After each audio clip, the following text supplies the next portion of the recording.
Hello दोस्तों, आप लोगों को आईक्यू स्टडी पॉइंट 2 में स्वागत है आप लोगों का। तो आज हम लोग देखेंगे क्लास ट्वेल्थ क्लास ट्वेल्थ का चैप्टर नंबर 4, जिसे क्या बोलते हैं हिंदी में सारणी और इंग्लिश में डिटर्मिनेंट्स बोलते हैं। तो आज हम इसके बारे में देखेंगे आखिर होता क्या है डिटर्मिनेंट। बहुत लोगों को ये चैप्टर थोड़ा हार्ड लगता है, क्योंकि इसको इसमें है कि जैसे मैट्रिक्स आप लोग पढ़े होंगे तो पता होगा कि मैट्रिक्स में क्या होता है कि वो कितने भी ऑर्डर के दिए हुए रहता है। 2 into 3 मैट्रिक्स ऐसे करके दिया हुआ है, लेकिन डिटरमिनेंट में 2 into n का होता है। मतलब टू टू रो रहेगा तो 2 कॉलम भी रहेगा, 3 रहेगा कॉलम तो 3 रो भी रहेगा। तो इसके बारे में अभी देखेंगे आगे। देखिए, पहले विषय के बारे में आप लोगों को बता देंगे।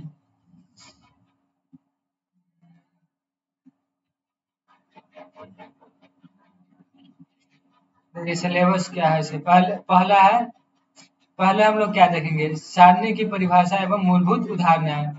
उसके बाद देखेंगे हम लोग क्या, वास्तविक जीवन एवं ज्यामितीय अनुप्रयोग क्या है, इसका मतलब जीवन में हमारे क्या उपयोग है। आप लोगों को हम एकदम इजी तरीके से बताएंगे। हम एक्सप्लेन एकदम इजी तरीके से, एकदम 10 मिनट के मात्र वीडियो होगा, 10 या 11 मिनट का वीडियो होगा, जिसमें आप लोग इस टॉपिक को कवर करके एग्जाम में कम से कम अच्छा मार्क्स स्कोर कर सकते हैं। यहाँ से ऑब्जेक्टिव में 3 से 4 नंबर का पूछता है, और सब्जेक्टिव में एक 2 नंबर का पूछेगा, उसके बाद एक 5 नंबर का हो सकता है तब पूछेगा, जिसमें को फैक्टर ये सब निकालने के लिए बताया जाता है।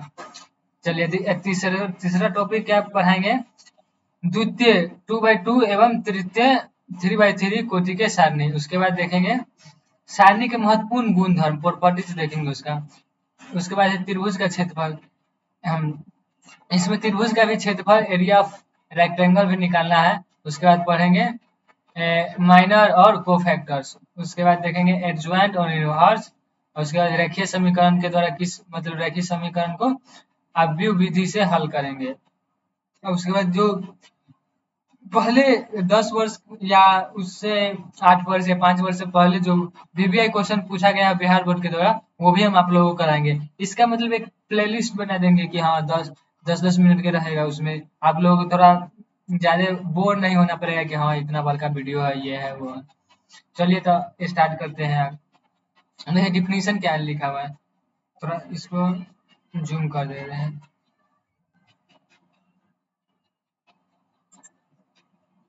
देखिए क्या है इसे लिखा हुआ है।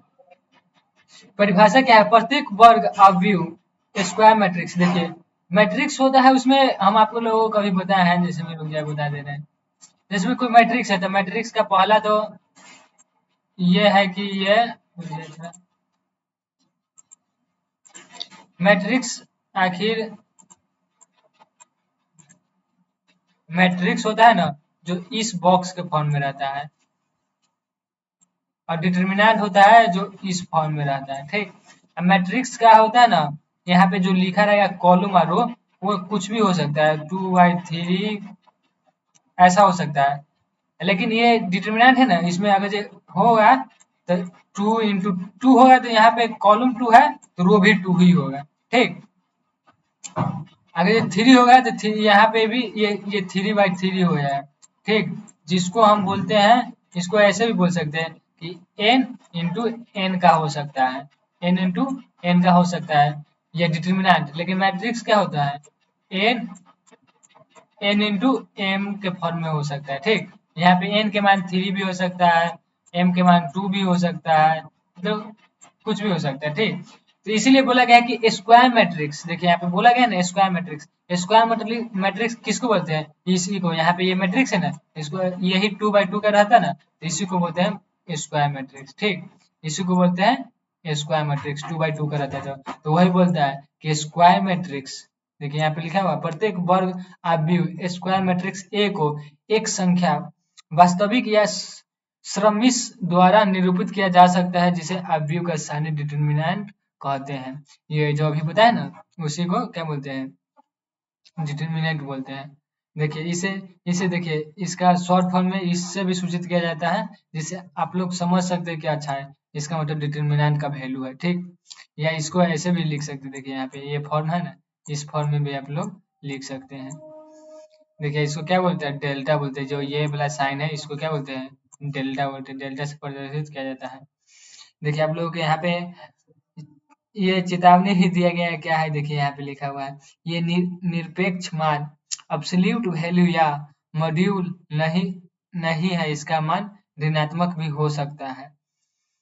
ये बोल रहा है कि इसका मान धनात्मक और ऋणात्मक दोनों में हो सकता है। ये अब्सोल्यूट वैल्यू या मॉड्यूल नहीं है। मॉड्यूल मतलब होता है ना, जैसे में कि ये है, ये तो इसको मॉड्यूल बोलता है। मॉड्यूल का काम क्या हो जाता है, जो नेगेटिव होता है ना उसको पॉजिटिव में कन्वर्ट कर देता है, वही मॉड्यूल होता है, ठीक। तो आप लोग इतना समझ गए होंगे।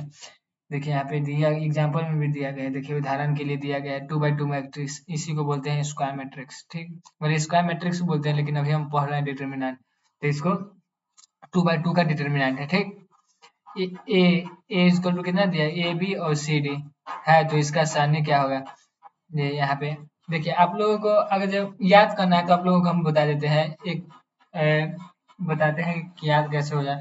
जिसमें कोई आप लोगों को पूछे कि कोई डिब्बा दिया गया है, क्या है, आयताकार डिब्बा है, ठीक। जैसे में कि ये डिब्बा दिया गया है, ठीक, ऐसे रहेगा।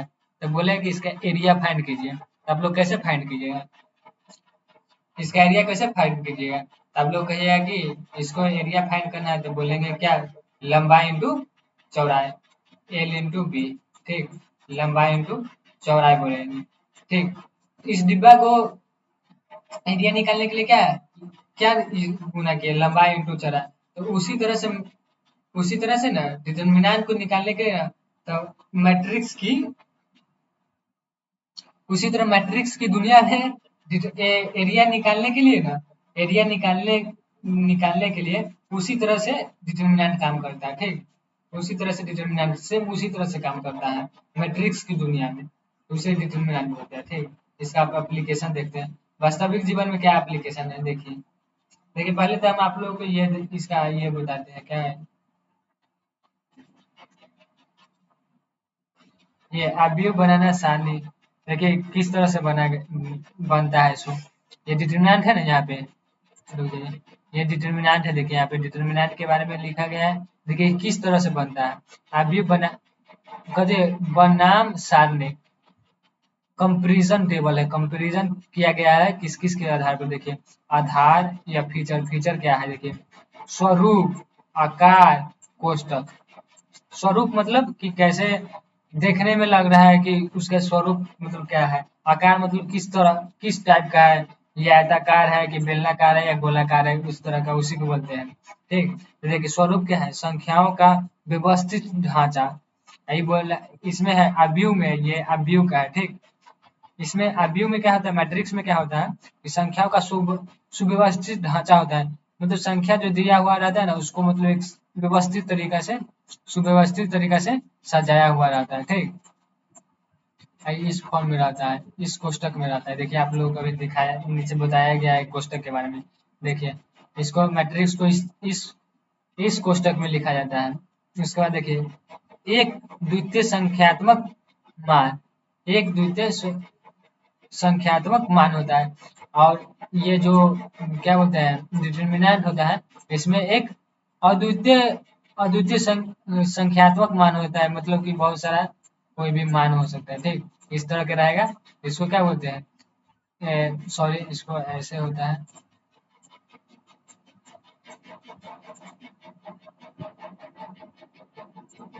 ये ऐसे होता है, इस फॉर्म में होता है, ठीक। यहाँ पे देखिए आकार, देखिए किसी भी प्रकार का किसी भी आकार का है। देखिए अभी आप ऊपर में ही फर्स्ट में ही हम आप लोगों को बता दिए हैं कि ये m इंटू एम के फॉर्म में होता है, समझा भी दिए थे कि कैसे कैसे होता है सब, ठीक। ये जो देखिए यहाँ पे है ना, ये क्या है, जो डिटर्मिनेंट है वो n इंटू एम के फॉर्म में होता है। क्या होता है n इंटू एम, जो आप लोगों को हम पहले बता दिए थे, देखिए देखिए बता दिए थे ना, ये अच्छा तरीका से बता दिए। नहीं है, नहीं कोई भी देखा है तो पीछे से आप कर सकते हैं, ठीक। अब कोष्टक देखिए, कोष्टकों के बारे में बता दिया, इसको इस तरह से इस कोष्टक से रिप्रेजेंट किया जाता है, इसको इस कोष्टक से रिप्रेजेंट किया जाता है। और देखिए दैनिक जीवन में इसका क्या उपयोग है इसे, ठीक।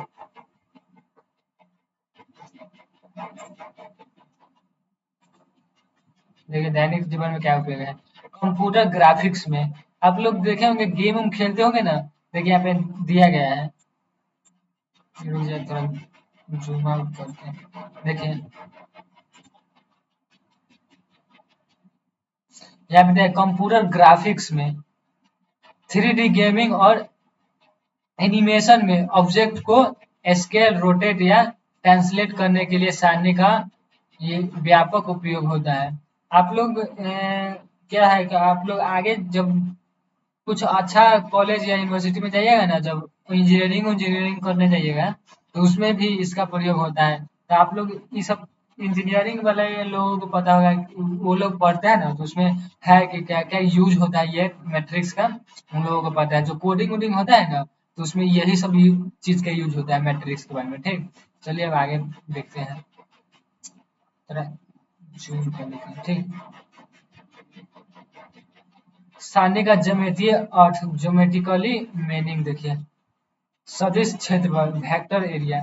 यदि हमारे पास दो सदिश वेक्टर u बराबर x1 या y1 हो और v बराबर इतना और x2 और y2 है, तो उनके द्वारा बनने वाले समांतर चतुर्भुज पैरेललोग्राम का क्षेत्रफल सारणी के मान द्वारा तय होता है।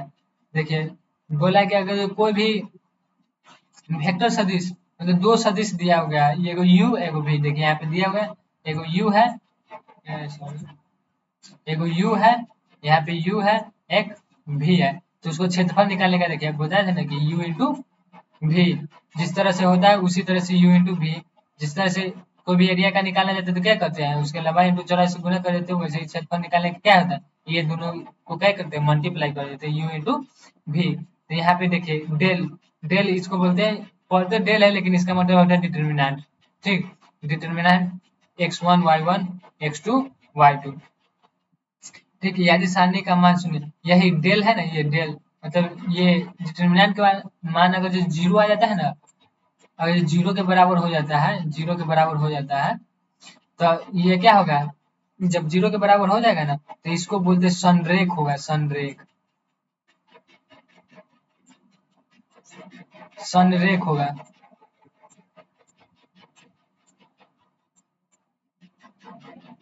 संरेख होगा, ठीक, उसको बोलते हैं कि संरेख होगा। देखिए यदि सारणी का मान शून्य हो जाए तो दोनों सदिश एक ही रेखा पर स्थित हो जाता है। मतलब ये जो अगर शून्य हो जाएगा ना, तो ये दोनों है ना, जो अब यहाँ पे थोड़ा बीच में डिस्टेंस भी है यहाँ से यहाँ तक है, ये दोनों क्या हो जाएगा, एक ही लाइन पर हो जाएगा। दोनों क्या हो जाएगा, एक ही लाइन पर हो जाएगा, ये दोनों एक ही लाइन पर हो जाएगा। और जो डेल का मान, ये डिटर्मिनेंट का मान शून्य हो जाएगा। तो हम आप लोगों को एक चीज और बताना ऊपर भूल गए, छूट गया था शायद, हमको लग रहा है। देखिए ये है ना, देखिए और ये 2x2 का मैट्रिक्स रहता है ना, तो देखिए उसको ना कैसे सॉल्व किया जाता है उसके बारे में, सॉरी आप लोगों को इसको बारे में पहले नहीं पता है। देखिए इसमें क्या है, और ये 2x2 का मैट्रिक्स रहता है ना, तो उसको कैसे सॉल्व किया जाता है, इसे देखिए हम आप लोगों को बताते हैं कैसे सॉल्व किया जाता है इसे। देखिए इसमें होता क्या है, जिसमें कि ए और बी और सी और डी दिया हुआ है, तो इसमें क्या है, आप लोगों को ना पहले ना इस तरह से मल्टीप्लाई करना है, और उसके बाद फिर इसको इस तरह से मल्टीप्लाई करना है। ठीक, पहले इसको इस तरह से मल्टीप्लाई करना है और उसके बाद इस तरह से मल्टीप्लाई करना है। आज देखिए यहाँ पे दिया गया है, यहाँ देखिए ये तो एग्जाम्पल में देखिए यहाँ पे दिया हुआ है, ए में डी से मल्टीप्लाई किए, ए में डी से मल्टीप्लाई किए, फिर बी में सी से मल्टीप्लाई किए, यहाँ पे सी में, और उसके बाद क्या करें, यहाँ पे घटा देते हैं, बीच में क्या करते हैं, घटा देते हैं। ठीक, अगर जो 2x2 के मैट्रिक्स रहेगा ना, ध्यान दीजिए 2x2 के मैट्रिक्स रहेगा ना, तो इसी तरह से सॉल्व किया जाता है। क्या, किस तरह से सॉल्व किया जाता है, इसी तरह से सॉल्व किया जाता है। लेकिन 3x3 का रहेगा ना, तो उसको अलग तरीका से सॉल्व किया जाता है, उसको हम आगे बताएंगे। उसका शॉर्ट शॉर्ट ट्रिक भी बताएंगे कि आप लोगों को एग्जाम में किस तरह से मतलब हाल मतलब जल्दी में एग्जाम मतलब बना लोगे। ठीक, देखिए यहाँ पे एक उदाहरण दिया गया है, तो देखिए क्या है, जिसको देखिए देहाती भाषा में क्या कहता है, जिसको तिरछा तिरछी गुना कर दो उसके बाद घटा दो। तिरछा तिरछी गुना का क क्या क्या करता है, घटा देना है। तिरछा तिरछी गुना, तो देखिए 2 में 2 से मल्टीप्लाई करना है, फिर 4 में -1 से मल्टीप्लाई किए, यहाँ पे हो गया। देखिए 2 में 2 से मल्टीप्लाई किए 4, फिर 2 में 4 में 1 से मल्टीप्लाई किए, -4 हो गया, माइनस है माइनस प्लस हो गया। ठीक, तो दोनों के क्या ऐड कर दिए तो 8 हो गया। याद रखिएगा ये वाला फॉर्मूला बहुत ही महत्वपूर्ण है। हम आप लोगों को क्या है महत्वपूर्ण है से आगे बताएंगे। ये वाला है, ऐसे जान के ना कि पहले क्या है, फर्स्ट वाला को तिरछा गुना करना है, उसके बाद सेकेंड वाला को तिरछा गुना करना है, और बीच में क्या करना है, माइनस कर देना है। उसके बाद हम देखते हैं 3/3,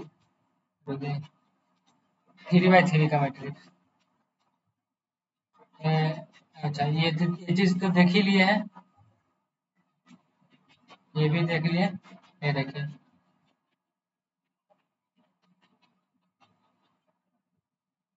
देखिए ऊपर भी बता दिया, यहाँ पे भी सॉल्व करने का तरीका बता दिए थे।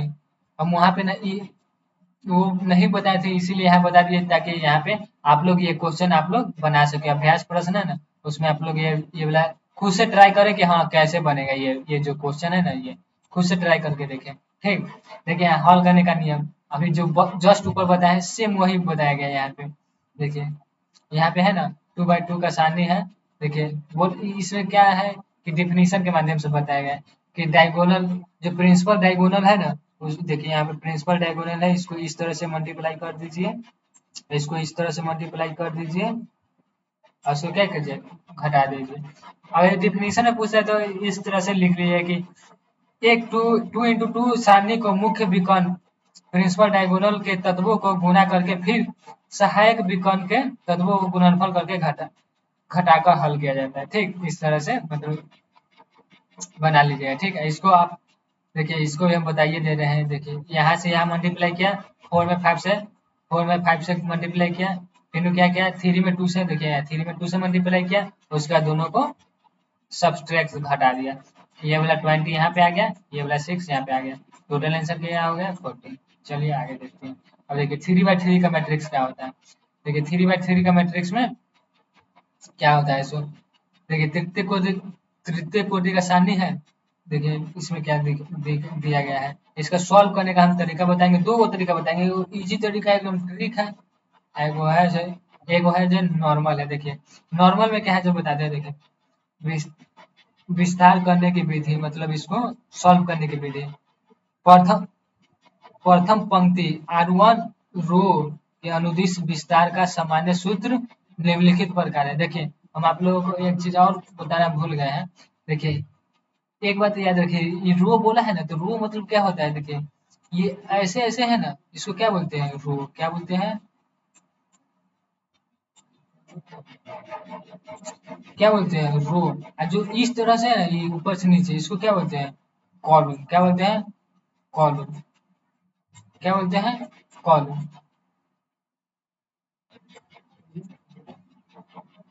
कॉलम क्या बोलते हैं, कॉलम। तो इसको रो बोलते हैं, इस तरह से रहेगा रो बोलते हैं, इस तरह जो ऊपर से नीचे है इसको कॉलम बोलते हैं। ठीक, ये चीज पहले नहीं बताया, चलिए कोई बात नहीं, अभी बता दिए। अरे देखिए इसको सॉल्व करने का विधि क्या है, पहले इसमें होता क्या है, देखिए बताते हैं। पहले एक चीज को धर लीजिए, एक को धरिए, इसको पकड़िए, और उसके बाद इसके सामने वाला को सबको यहाँ से बंदूक चला के गोली मारिए, फिर ऊपर से नीचे वाला को भी मार दीजिए। अब बचा क्या, ये इसका प्रॉपर्टी। और देखिए आप लोग ध्यान दीजिए, अभी जस्ट ऊपर बताए थे कि 2/2 का मैट्रिक्स को किस तरह सॉल्व किया जाता है। देखो देखो इसमें क्या हुआ, इसको A1 को पकड़े, यहाँ पे A1 को डाल दिए, उसके बाद उसके सामने वाला को मतलब गोली से उड़ा दिया, फिर नीचे वाला को गोली से हटा दिया। ठीक, अब बचा क्या, ये वाला। देखिए ये वाला बचा, ये चारों बच गया। ठीक, ये चारों, इसको यहाँ लिख दिए। अब यहाँ लिखने का क्या मोटिव है, देखिए यहाँ लिखने से ये पता चलता है क्या कि 2/2 के मैट्रिक्स के फॉर्म में आ गया। हम आप लोगों को बताया है कि 2/2 के मैट्रिक्स को सॉल्व किस तरह से किया जाता है, बताए थे ना ऊपर में। तो वो क्या रहेगा कि आसान रहेगा, मतलब इजी रहेगा, 2/2 के फॉर्म में आ जाएगा तो बनाना आसान हो जाएगा। देखिए 2/2 के फॉर्म में आ गया। अब चलिए उसके बाद ये के काम हो गया। ठीक, अब चलिए बी के देखते हैं। देखिए अब बी के धरते हैं इसको, बी को, अब बी के सामने वाला को हटाइए, इसको भी हटाइए, बी के जस्ट नीचे वाला को हटाइए, दोनों को गोली मार के बस हटा दीजिए, साफ कर दीजिए, ताकि बीच में ये सब झमेला नहीं फंसा। ठीक है, अब ये चारों बच गए। देखिए यहाँ से लीजिए, यहाँ से ये यहाँ से C1 से वाला से लेके A1 वाला था। देखिए यहाँ पे है, B1 को पहले यहाँ पे रखिए, और उसके बाद ये वाला को A1 A2 A3 A2 A3 और C2 C3 C2 C3 2 by 2 के मैट्रिक्स के फॉर्म में लग रहा है आप लोगों को। 2 by 2 के मैट्रिक्स के फॉर्म में लग रहा है तो आप लोग तो जानबे करते कैसे बनता है इसको। ये दोनों के डायगोनल गुना करना है, फिर इसको करना है, तिरछा तिरछी गुना करके घटा देना है, बात खत्म हो गया। इसको भी सी वाला को, उसके बाद हो गया इसको, तब इसको सी वाला को धरिए। अब क्या करना है, सी वाला को धरना है। अब सी वाला को भी इसी तरह से धरिए, सी वाला को धर लिए तो इसको भी हटा दीजिए और सी वाला के नीचे वाला के हटा दीजिए। अब बच गया ये वाला। अब ये वाला को देखिए जस्ट यहाँ पे उतार दिया गया है। अब 2 by 2 के मैट्रिक्स के फॉर्म में आ गया तो इसको सॉल्व करना आसान है। अब बस एक बात को ध्यान देना है कि आप लोगों को करना क्या है, पहले पहले में माइनस, पहले क्या कर दिया, प्लस माइनस कर दीजिए। यहाँ पे प्लस, यहाँ माइनस, प्लस माइनस, यहाँ पे देखिए नीचे दिया गया चिन्ह पर पार्टी साइन कन्वर्ट कन्वर्सेशन क्या है, हाँ कन्वर्स, साइन कन्वर्स, ठीक, साइन कन्वर्स यहाँ पे दिया गया प्लस माइनस प्लस, ठीक। विस्तार के महत्वपूर्ण नियम, बैटरी ठीक है। इसको इसमें है ना कि ऐसा नहीं कि आप यही हम बता दिए सो ही कर सकते हैं। आप चाहिएगा ना तो नीचू से चाहे दोइयो नंबर कॉलम से कर सकते हैं, एको नंबर से, दोइयो नंबर से, चाहे बीओ से कर सकते हैं। मतलब जहां से आपको लगे ना बस सेम रूल फॉलो करना है कि इसी तरह से होगा। अगर जो होगा ना तो इसके सामने वाला को, जो वाला पकड़ेंगे उसको सामने वाला को क्लोज कर देंगे, ऊपर आमने सामने वाला को क्लोज करके और उस फॉर्मूला को बैठा देंगे। वही बताया गया है इसमें नियम, ठीक। देखिए यहाँ पे R1 R2 ये सब के उसमें प्रयोग कर सकते हैं गणना आसान करने के लिए उस पंक्ति का। देखिए अगर ये गणना मतलब इसको सॉल्व करना आसान करना है ना, तो देखिएगा आप लोगों को क्वेश्चन में ना ज्यादातर जीरो दे रहेगा ना। देखिए कि यहाँ पे भी जीरो दे दिया, यहाँ पे जीरो दे दिया, बी वाला जीरो दे दिया, BO3 जीरो दे दिया, तो आप लोग ज्यादा चांस कीजिएगा कि बी वाला को धरे। तो इसको एक होके धरिएगा ना, उसके बाद आप लोगों को ना बनाना आसान हो जाएगा। और जब 2 को जीरो दे रहे हैं तो इसी से उठा के सॉल्व करना चालू कर दीजिएगा, ठीक। अगर नहीं है तो हम आप लोगों को इस तरह का क्वेश्चन कराएंगे आगे चलकर, ठीक है। चलिए आगे देखते हैं। सारणी के गुण धर्म, प्रॉपर्टीज के बारे में देखें। प्रॉपर्टीज को हम इसके बारे में कल आप लोगों को बताएंगे। हम बताए हैं कि आप लोगों को कि थोड़ा मतलब कि 10 मिनट के वीडियो रहेगा, लेकिन ये वाला वीडियो थोड़ा ज्यादा हो गया है, 22 मिनट का हो गया। अच्छा कोई बात नहीं, हम एक प्ले लिस्ट बना के उसमें डाल देंगे ये वाला, ठीक है। तो आज के लिए इतना ही। और प्रॉपर्टीज के बारे में आप लोग थोड़ा पढ़ के आइएगा, बुक में से देख के रिविजन करके आइएगा, तो हम आप लोगों को कल इसके बारे में थोड़ा और डिटेल से बताएंगे, ठीक। चलिए ठीक, थैंक यू।